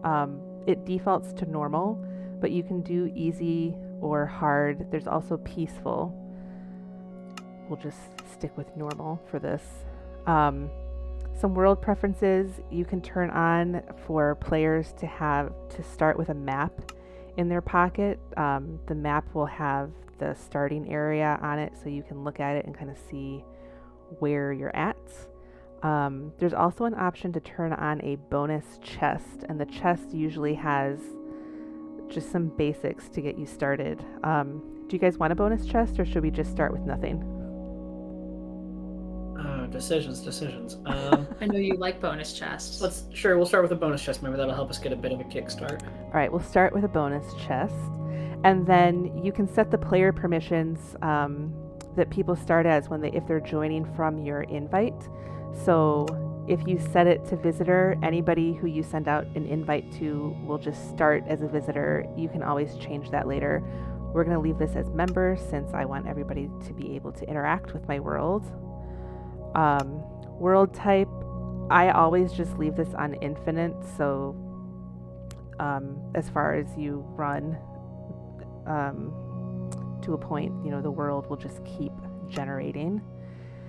For the seed, if there's a specific map that you're interested in, maybe you've played it before, or there are websites out there like Chunkbase where you can just look at random maps, and if you see one that you like, you can grab the seed for it and input that here. I'm just going to leave it blank, so it's going to give us something random. The game defaults to having friendly fire turned on. I'm going to turn that off. It also defaults to not showing the coordinates. I'm going to turn that on because I find it super helpful to have coordinates even if you do have a map. Sometimes you'll lose your map and you want to know how to get back to your base. There are other things you can toggle on or off. The fact that fire spreads, that TNT explodes. All of these are different options. For the most part, the only thing I do when I'm starting a basic realm is turn off friendly fire, turn on show coordinates, and I leave everything else the same. If you turn on immediate respawn, if you saw when I died previously, it popped up that screen that gave me the option of respawning or going to the main menu. If you toggle immediate respawn on, it will not give you that screen. Just as soon as you die, you'll immediately respawn wherever your current spawning point is at. I don't like doing that. I like giving people the option if they want to respawn or if they just want to go back to the main menu and save and quit. So we will leave that off. You can also turn on experiments, beta stuff that might have bugs. It might not. I just normally leave those off. And then there are cheats that you can turn on. That's where you'll see that always day thing that we were talking about. If you turn cheats on, you will not be able to earn achievements on the realm that you're playing, or the map that you're playing on. You can earn achievements for all kinds of things in Minecraft. Building things, collecting things, killing things. There's all sorts of achievements you can acquire, but activating cheats will not allow you to do that. And it does warn you. If I went to go toggle this on, it'll pop up a button that says, achievements are only available in worlds where survival mode with cheats off. So it warns you. So you can either continue or go back. I'm going to click go back because I don't want to turn that on. And that's it. I've got the basic game settings here. You can also edit the multiplayer settings. So I want this to be a multiplayer game. I want this to be invite only. If I set it to friends only or friends of friends, if my friends were online and they saw that I was playing, they could pop into my realm. I don't want that right now, so I'm going to set this to invite only. And then you can create your world. It'll generate the world for you, and then it pops you in here. I'm gonna pop out really quick because I want to make this my active realm. So I don't need this world. I'm gonna edit it and replace this old world with the one that I just made.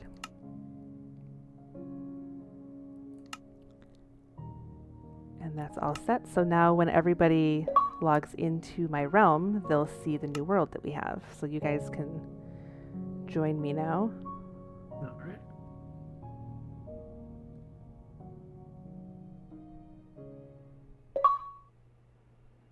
All right. Oh, So nice. here's our world, our starting Whoa. world. Wow. Whoa. This started us with like a furnace and everything. Here's our Yeah, this is bonus chest over here.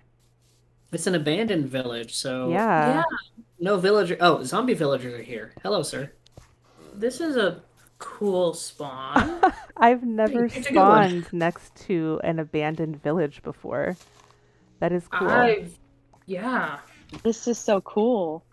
Yeah, you So never yeah. know what you're gonna. Basic Minecraft. So all of us, we just popped in here. We have the map that we started with, but that is it. So you need to just start chopping down trees.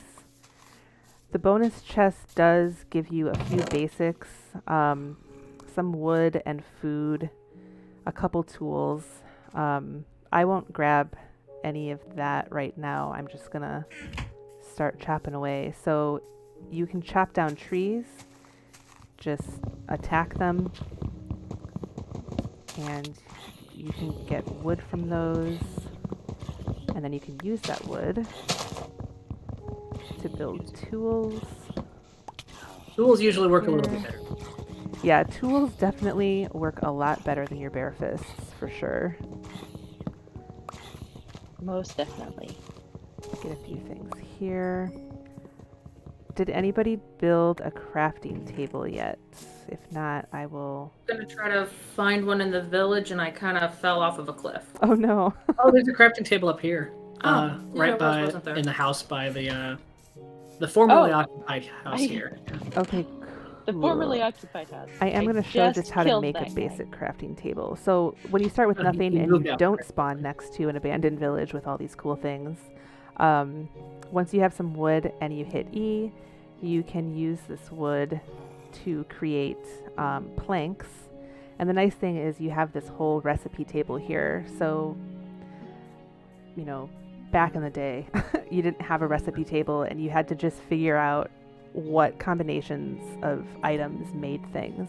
But now you have a searchable recipe table. You can toggle it so you can see what you have that's craftable. And if you don't know how to make anything at all, you can toggle this off so that it just shows you literally everything, every recipe in the world. And if you click on something that you don't have the materials for, it's showing me that I can't make this here. I need to have a crafting table for it. But I can make these wood planks. So I'm going to do that. And now that I have wood planks, I can make a crafting table. A crafting table is just 4 individual wood planks in each spot there. And then you can click it and put it in your inventory. And now I have a crafting table. You can plop it out in the world and use it. So there's all kinds of stuff you can make. Just with this, I've got 24 wood planks and I can make stairs and doors and trapdoors and all kinds of things. I do want to be able to make an axe to chop more wood. So if I click on this axe, I can see I'm going to need sticks to make this, and I don't have those yet. But I can make sticks. So let me get a few of those. And now you can see I have the ability to make an axe. So I'm going to grab an axe. I'm going to grab a sword. Swords are useful. And you can use a pickaxe for getting stone and ores. Shovels are great for digging dirt or sand. I just hear zombie death all around me. Got you. Here's a chicken. There are cows. This is really cool. I've never spawned in an area like this before. Pretty neat. Yeah. Is there a way we can find out what seed this was? This is really cool. I'd love to play this more. Yeah, we're all I can share this seed when we're done tonight for anybody who wants it. That is really cool. Awesome. Thanks. Yeah. So normally when you spawn, you're not usually next to all of this shelter, and there's already beds here. This is kind of a funny example to be showing people how to start in basic Minecraft. But you'd want to create a shelter for yourself before night falls. Create some basic weapons, a bed if you can. To make a bed, you'll want to find sheep because you need wool and wood to make a bed. So I've seen chickens over here. I haven't really seen any other... Seen sheep. I found a cow pen. So we could show off breeding mechanics that way. Yeah, you've got it. definitely. There's a farm. There's potatoes. Got potatoes and pumpkins, but So to breed animals in Minecraft, you have to give them the right vegetables, and then they'll just have a baby version of themselves pop out, and that way people can farm animals in perpetuity. And the right food depends on what the critter is.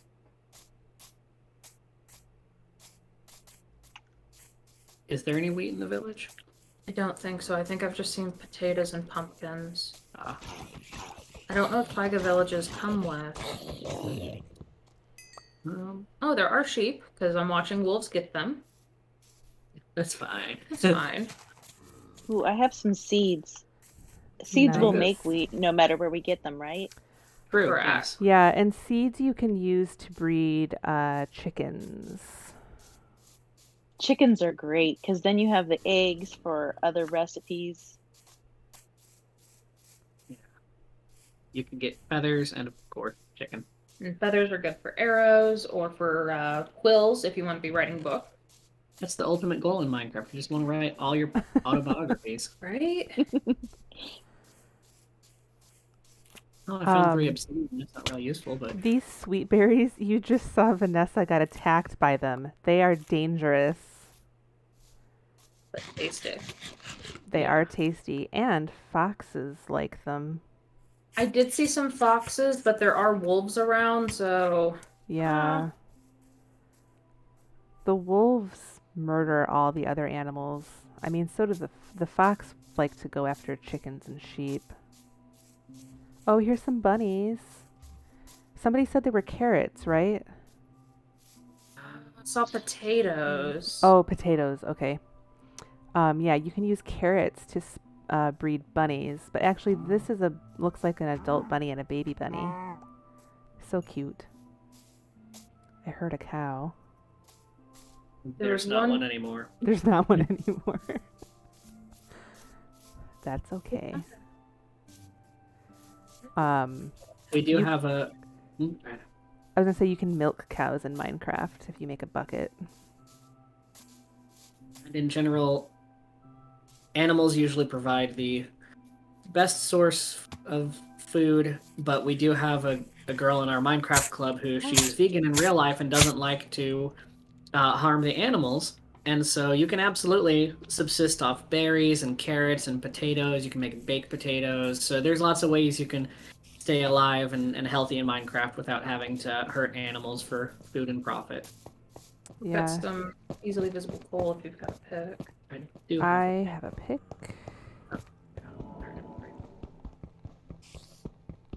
And it's very dark in here, so generally speaking, the reason that coal is useful because you can use it to make torches and light these kinds of areas up.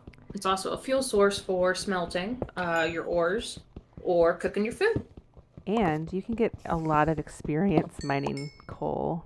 You can. And the Uh, experience is kind of unlike, like say in a traditional RPG or something like that. The experience allows you to enchant your items with special spells, but you use up your experience, so it just comes and goes. You don't like level up to level 99 and you're the ultimate Minecraft player. Yeah. All right, so I've made some torches, so I'll throw one on the wall here, and you can see, voila, there is light. Yeah. Light is helpful for, seeing what you're doing, but also preventing monsters from spawning in its locale. Especially when it comes to caves. Caves are very There are dangerous. zombies that way. Okay, one at a time. There are zombies that way. Zombies every Because- way.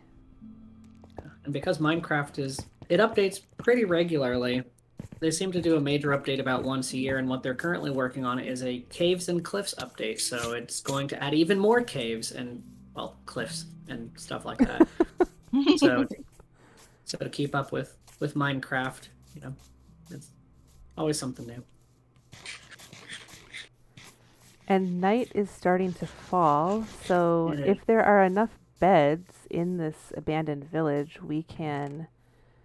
Oh, here's a fox. They're so Oh. cute. Oh, cool. Hello. There's Okay, there you go. Get out of there. Yeah, I do have a bed in my inventory, so if everybody else has beds they can get in, I've Yeah, got there's- one here. there's a bed over here. Yeah, I don't I've got have one a in my bed inventory. yet. Come over here. Is that Amber? I don't. Yeah. All right. I'm coming. And then if you get in there, and then I've got one in my inventory from earlier. Do you want to roommate? Awesome. All right, I am in bed. Oh, you got your own house? Cool. Yeah, and you'll get a little message that pops up to let you know somebody is sleeping, and that way you can hop in a bed too. And we all slept, so now it is daytime. I'm going to chop this bed so I can carry it with me. If you're exploring, carrying a bed with you is a great idea because Well, I'm gonna then you can reset the day when you need to. The I'm other gonna thing eat beds some do of is- this rotten meat. Like you can eat it and it will give you health, but it also makes you sick too. So I think that's a neat. consequences. Uh-huh. The other useful thing about a bed besides making it daytime is it becomes your spawn point. So that way, if you die, you go back to the last bed you slept in. But you got to be careful because if you pick up the bed or destroy the bed that you were sleeping in, And you go all the way back to world spawn, which may not be near where you decided to live. Yeah. So. Oh, and actually, so Amber, I just want to show anybody who Amber ate the rotten flesh so you can see that she. Well, you're not sick anymore, but you were, and there were little green bubbles coming out of your body. Yeah, for science. Science, Oh, I'm not cat. hungry Science. anymore. I'm not hungry. Sorry. Oh man, keep I'm not eating. hungry either, so I can't eat it. But I also. Hold on. Need it. Vanessa, get down here. But Jump on down. Well, do we? Oh, no, we don't have a bucket. I was gonna say we could show off cows too. Also, do we want to? I know we're still another like 10 minutes away from the next nighttime. Do we want to go ahead and try and build a shelter to show off? Oh Placing yeah. blocks? Oh, here we Oh, go. This is the Here we go. illness bubbles. Yeah. Oh, my You skin know is So- to on. avoid. It makes these kind of fun. Minecraft. There's a lot of really cool particle effects for all kinds of conditions and things. It's really neat. And these stone blocks have moss on them, which is pretty cool. So yeah, let's build a shelter. Do I have food? No, Do you need I need some? I berries. have- 4 bread and 2 mutton. Oh, here are some pigs. I'm Oh. gonna get some meat. Oh, maybe. That Ow. was a sly pig. Do we have something to cook the meat, or do you want me to grab some? Oh, I don't know if this'll. Oh, it won't hurt to go ahead and get Some more berries over here. Please. Oh yeah, there's a whole bunch of cats around town. Cats? Yeah, I saw Yeah. some. They like to hang out in villages, but we don't have any fish. They only eat fish. They're kind of picky. They're so cute. So they're cats. They're cat. Yeah, I saw a jelly cat. Oh, here's- and- Oh, I don't have any bones. You can tame wolves with bones, and then you'll have dogs that follow you around. And they'll attack things for you too, if you're fighting something, which is pretty cool. Cats don't attack things. They just look like cats. But I think, Rebecca, you mentioned earlier that cats keep the creepers away, and creepers are no fun. They blow things up. So cats Yeah. are helpful in ways. They are. Mhm. Once you've tamed a cat or a dog, they will follow you. If you don't want them following you, you can make them sit though, and they'll stay wherever you've sat them until you have them get up. There's some more berries.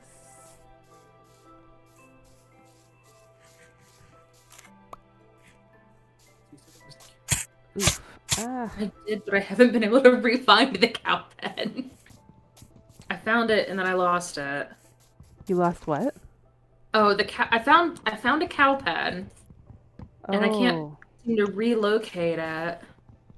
I That's have why the not maps are seen a neat. cow pen yet. Oh, I haven't been filling out my map, so I guess that's not really helpful. No, I guess that doesn't. Oh matter. yeah, I don't have my map in my. Yeah. Technically, the maps will automatically fill themselves out, but you have to at least start using them. Yeah, I'm to looking at my map now, so you can see the area where I'm at has spawned, and you can see the other people on the realm. They're all moving around there. Okay, I found the cows. Um, Are you at the well, Casey? So the other thing I wanted to point out, if folks on your server are near enough to you, you'll see their names in the distance, so I can see Casey and Vanessa over there if I want to go join them.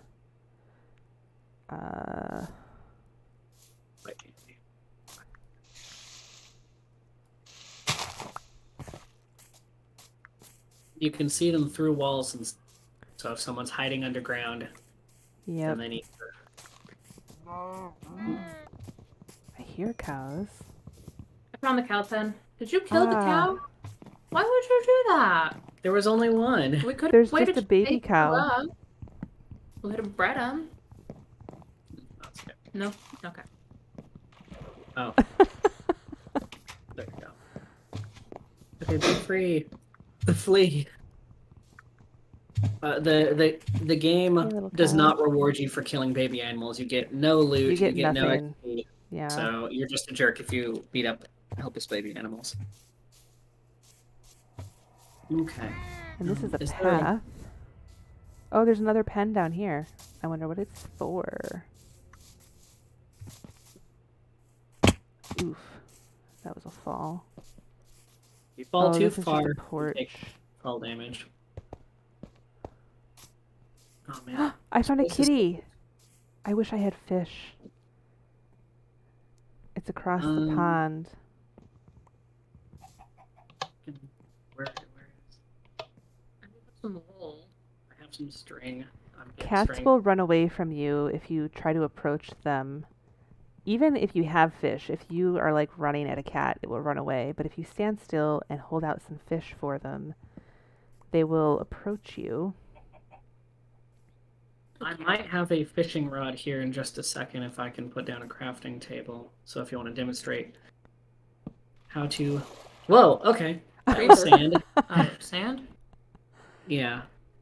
Sometimes there's weird bugs where the sand is floating, and sand is affected by gravity, so it just falls.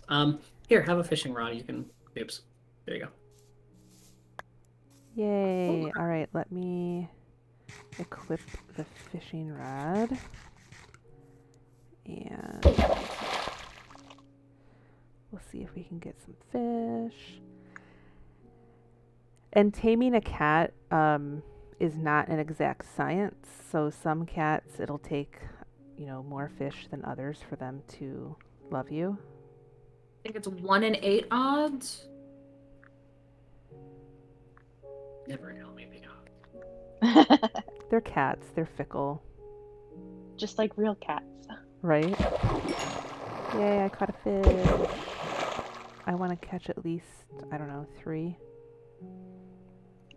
Safe. Oh, I found a shipwreck and some underwater ruins if you want to show those off. Ooh, yeah. I don't see the cat anymore. I'll just finish this last fish. Alrighty. Where did you go? I don't see... Oh, wait. I see... I'm coming back. Yeah, I think Vanessa and I are the orange, and I don't know what color Alright, my I arrow do is. have a like map. me,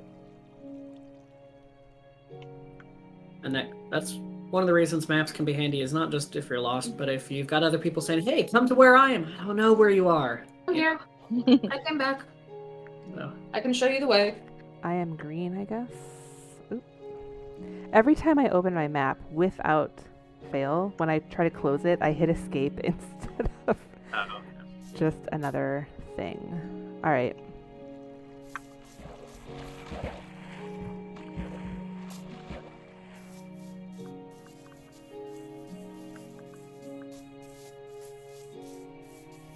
River under distance is probably up higher than yours. oh, I see it. now. Salmon.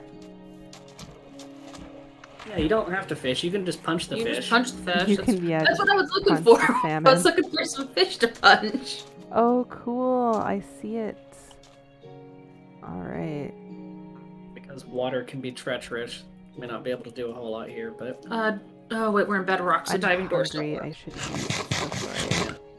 so there's a lot of small differences between Java and Bedrock, just in the way they're programmed. So in Java, if I put a door down, it provides air infinitely, just because that's the way it's programmed. In Bedrock, doors fill with water, so you can't use them as a hiding place from drowning. So So you gotta actually cool. use skill. But yeah, and when you get inside a shipwreck, there's treasure chests with really good loot. That sounded like a trident. Yeah, there's drowned down there. Did Some you bad find the dude. treasure chest? I did not. I got poked by a trident. Ugh, I dislike those guys. They're very accurate. I got an achievement just now, apparently, for finding a shipwreck. Need air. Oh, there is a treasure map in here. That's one of the really cool things about shipwrecks is you'll find a map that has an X on it, so you can go find loot. I Ah, don't perfect. think try to find it because they. So Do this what? is the first shipwreck I've found, so I just got the achievement for finding a shipwreck, which is cool, because then you can see what the achievements look like. And some there's people like the dolphins. achievements. Yeah. We have a dolphin here. Yeah. Are they making me swim faster? I can't tell. I They're think supposed to- I so. I think think they're supposed to make you swim faster. Oh, there we go. Ah, creeper.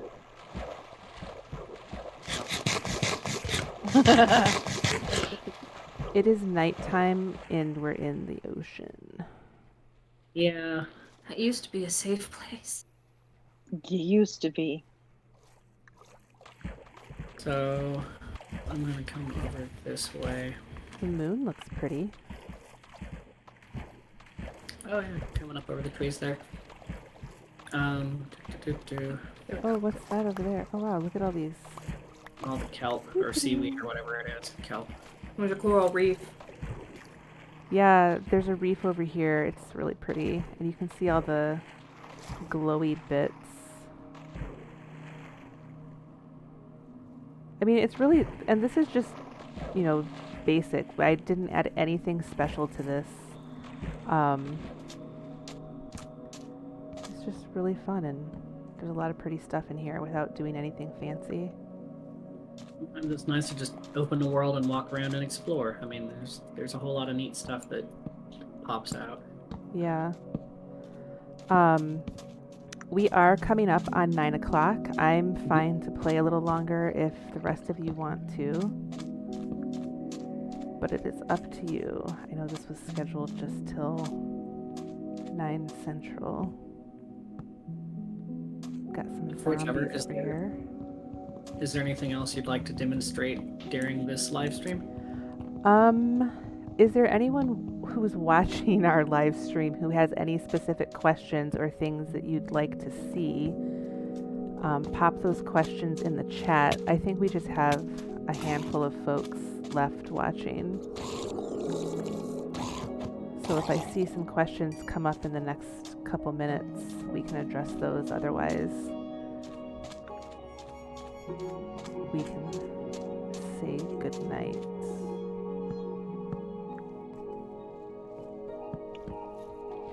Thank you for letting me join you guys. This has been really fun. Yeah, I'm glad you were able to make it. Me too. My experience has been on my computer with Java, but my computer died a long time ago, so I am on my son's Switch, which I have rarely played. I've played Minecraft a little bit on it, but this is the way, if we end up being able to play at the library, this is how we would end up playing it. So I've been practicing with it here at home so that I can at least know where the controllers are, because I just so used to the keyboard. I totally feel for those kids, like going from one type of movement way to another. Oh, there's an Enderman over here at spawn. I'm not gonna look in his eyes. But, it does make a big difference, yeah. Yeah, the change in controls. I actually started playing Xbox originally. Playing Minecraft on the Xbox, and I'm pretty big fan of console games. But then when I tried it on a PC, I was like, oh, this is much smoother to run. But then some kids having not really played with computers much, or they're more used to touchscreens, things like that.